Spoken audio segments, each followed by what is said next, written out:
Materi yang akan dibahas di video kali ini yaitu yang pertama, pengertian, yang kedua, sintaks pembelajaran, yang ketiga, cara penerapan, yang keempat, kelebihan, dan yang terakhir yaitu kekurangan.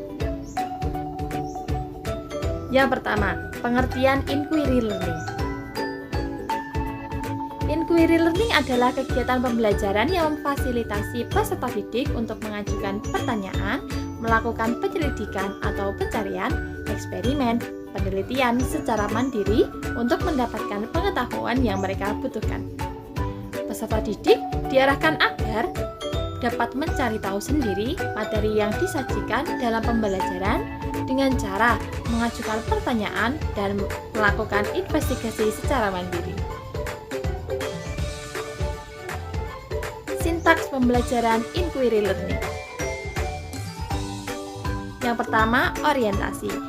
Peserta didik pertama kali untuk diperkenalkan terhadap masyarakat. Yang kedua, merumuskan masalah. Melingkupi tantangan apa yang harus dicari jawabannya terkait permasalahan yang diangkat. Yang ketiga, merumuskan hipotesis. Guru meminta jawaban sementara atau dugaan sementara dari peserta didik terkait permasalahan yang dibahas bersama. Yang keempat, pengumpulan data. Peserta didik diminta untuk mencari data pendukung sebagai proses pembuktian hipotesis tersebut. Yang kelima, menguji hipotesis. Melakukan pengujian terhadap hipotesis tadi sehingga akan dapat dibuktikan apakah hipotesis tersebut benar atau salah. Yang keenam, kesimpulan.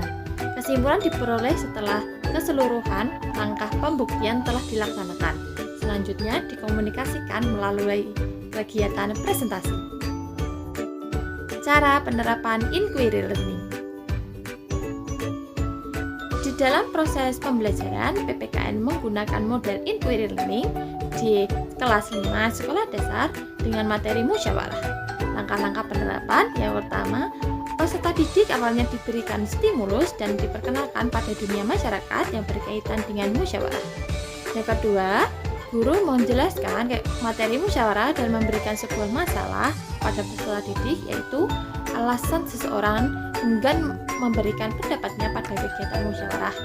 Yang ketiga, peserta didik mencari jawaban sementara dari permasalahan yang telah diberikan oleh guru. Yang keempat, setelah mencari jawaban sementara, peserta didik diajak untuk mencari bukti-bukti pendukung dalam menguatkan hipotesis awal yang sudah diambil oleh mereka. Yang kelima, dari data tersebut kemudian diuji kebenarannya dan diambil sebuah kesimpulan. Kesimpulan yang sudah diambil kemudian dipaparkan kepada peserta didik yang lain. Kelebihan inquiry learning. Yang pertama, pembelajaran menjadi lebih hidup serta dapat menjadikan peserta didik aktif. Yang kedua, dapat membentuk dan mengembangkan konsep dasar kepada peserta didik. Yang ketiga, mendorong peserta didik untuk berpikir dan bekerja atas inisiatifnya sendiri. Yang keempat, menghindarkan diri dari cara tradisional, yaitu guru menguasai kelas. Yang kelima, memungkinkan peserta didik belajar dengan memanfaatkan berbagai jenis sumber belajar. Yang terakhir, dapat melayani kebutuhan peserta didik yang memiliki kemampuan di atas rata-rata. Kekurangan inquiry learning. Yang pertama, memerlukan waktu yang panjang sehingga sering guru sulit menyesuaikan dengan waktu yang telah ditentukan. Yang kedua, memerlukan kecerdasan peserta didik yang tinggi. Bila peserta didik kurang cerdas, hasil pembelajarannya kurang efektif. Yang ketiga, memerlukan perubahan kebiasaan cara belajar peserta didik yang menerima informasi dari guru apa adanya.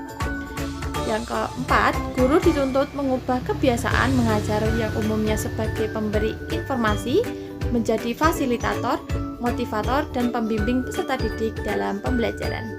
Yang terakhir, dilakukan secara kelompok, maka kemungkinan ada anggota yang kurang aktif.